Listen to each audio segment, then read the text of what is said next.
Hello everybody, welcome back to the channel. On this channel we talk about all things fandom and we talk about them in a positive way. Today is Throwback Thursday, where we usually give you a bit of movie news and then give you a throwback movie that kind of relates to it. Today we're not going to do that. Today we're just going to be reviewing a fan film that came out, Dylan's New Nightmare, an Elm Street fan film.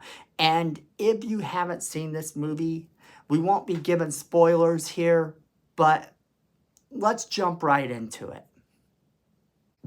All right, so we are going to be talking a bit about this new fan film that is garnering a lot of attention, and it should garner a lot of attention. It is actually a pretty good film. It is Dylan's New Nightmare, an Elm Street fan film, and it's wonderful. It actually acts as a sequel to Wes Craven's New Nightmare. And it picks up 25 years after that, which is why we're kind of going to not have that throwback review and kind of talk about the New Nightmare a bit as we progress. So, picking up 25 years later, it sees Dylan, who is Heather Langenkamp's son in the movie New Nightmare. And once again, he is played by Miko Hughes. And if you don't know who Miko Hughes is, he also played Gage in the original Pet Sematary movie. Now, this was a kid who knew how to be terrifying as a child. He really did. And he's gone to a lot of fan events and other things. He's really been active in the horror community. And this has sort of built him up a fan base. And he is still acting, of course. So getting him back for this movie probably wasn't that hard to do, because as I understand, he's still acting. So he jumped right back into this role, and we actually see him in this movie start off going to an audition. The audition is for a new Hatchet movie, where they ask about his father in the audition. And we kind of get him talking about his dad and Heather Langenkamp and the events of that film and how we can't hide from Freddy Krueger. And it sets off this chain reaction that for the next 35 minutes or so, you are completely enthralled. And that's as long as the film is. So it's not a really long film, but it's got a lot of the same elements that made the New Nightmare exciting. A New Nightmare was never one of my all-time favorite Freddy films, and the reason it wasn't is because I always thought bringing Freddy into the real world just didn't seem like a good idea. For me, seeing Freddy in the real world meant we weren't going to have any more Freddy Krueger films. So when the New Nightmare originally came out, I wasn't as excited to see it as I was the rest of the movies, but the movie was pretty good. And it reads sort of like this Grimm's fairy tale with a Hansel and Gretel type of vibe. So you can actually see Freddy Krueger as this fairy tale creature, where now he can be in the real world and inhabit the real world and stalk people in the real world and doesn't have to be in dreamland anymore. It was a unique take on things, but just true to what I said, it kind of was the last Nightmare film that we were going to get, at least a true Nightmare film like that. Now, of course, there were Nightmare films that came out after that, but, you know, we know how those went, and they were okay, and I enjoyed them for what they were. But after Dream Warriors and Dream Master and then Dream Child, which, okay, Dream Child may be a bad example. I know a lot of people didn't like Dream Child. However, this movie, Dylan's New Nightmare, starts with him at this audition.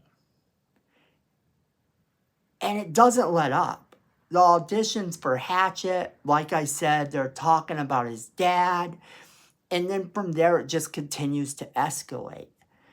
And I think it holds very true to what we see in terms of A New Nightmare. And Dave McRae is absolutely wonderful as Freddy Krueger. He is actually a professional voice actor and filmmaker, and he's been heard a lot on television and radio and everything. Now, I personally didn't know too much about this guy, but he's been in a number of short films. I seem to recall hearing his name bounced around in terms of Freddy Krueger before, and I'm not 100% sure why. But Dave McRae proves in this movie that he can do the Freddy Krueger character, which is very important when you think about it, because we're living in a time when Robert Englund isn't necessarily going to be a part of the Freddy Krueger franchise anymore, at least not the way he was. While he may choose to come back as a character every now and then to play sort of a human character or a cameo, he doesn't have the ability to play Freddy anymore. He's getting older and he has aches and pains, as he said, and he just doesn't feel as though he would do it justice. So he's kind of said, we're going to move on. One of the number one people that always wanted to be involved, of course, was Kevin Bacon. Now, the thing of it is that we're not getting Kevin Bacon here because it is a fan film. But I do think that Dave McRae does a pretty solid performance in this movie, and I could actually see him play Freddy moving forward. He delivers some pretty terrifying moments in this, and there are times when he kind of does embody this Robert Englund vibe that we're used to. And that makes this movie work. Above all else, that's really what makes this movie work. Not the fact that they are presenting this in a way that it is a direct sequel to A New Nightmare, but the performances themselves are what makes this work. But here's the thing about that too. Being that we're not getting Robert Englund, if they did a big budget movie, I have to think that they wouldn't go off of A New Nightmare at all. This is good for a fan film, and it's excellent that Miko Hughes is back because he is absolutely fabulous as well. He does an absolutely standout performance, just the way you would think he would. And that's the thing. He's really, really amazing as an actor even still. He made a really terrifying child, and he still makes a pretty terrifying adult. Even though he's kind of the hero here, when he's afraid, you're afraid.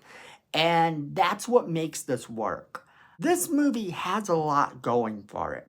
I don't want to give too much of this plot away. I've already told you kind of what the movie's about and talked a little bit about it and sort of its connection to A New Nightmare. A New Nightmare wasn't one of my favorite films, but I've grown to really appreciate The New Nightmare as I've gotten older. And it's definitely worth a rewatch.